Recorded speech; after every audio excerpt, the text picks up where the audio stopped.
سلام علیکم دوستان.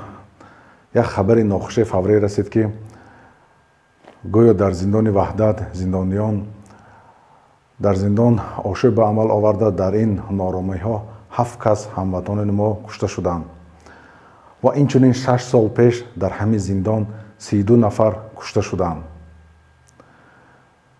تا حال خبری پوره نامد که چی سبب شد که این جوانان در این دست کار زدن و کشته شدند.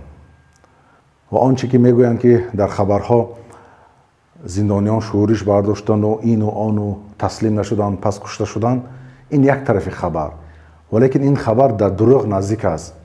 زیرا که چرا با همین تهمت ها در خارج در ترکیه زنده دستگیر کردند، اینچنین در آلمانیا زنده دستگیر کردند، حتی در کراکوسیتی که در روسیه شد زنده دستگیر کردند. خیلی که در تاجیکستان کسی شورش بردارد حتما باید کشته شود، خون این جوانان ریخته شود. ما ضد خونریزی هستیم.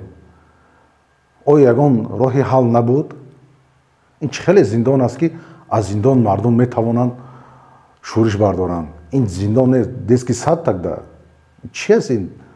برای همین خیلی به دروغ نزدیک است که شورش برداشتن و کشته شدند.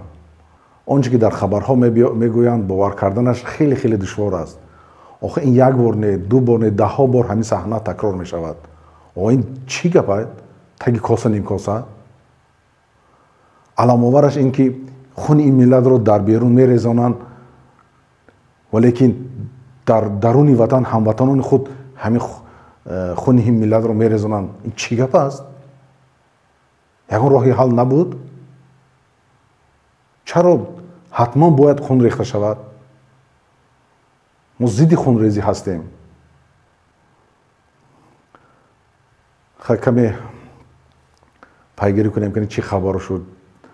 باور کنید اصل کار حالا یک بیان نیست. پیگیری کنین انشاءالله که خبرها میبرایتن.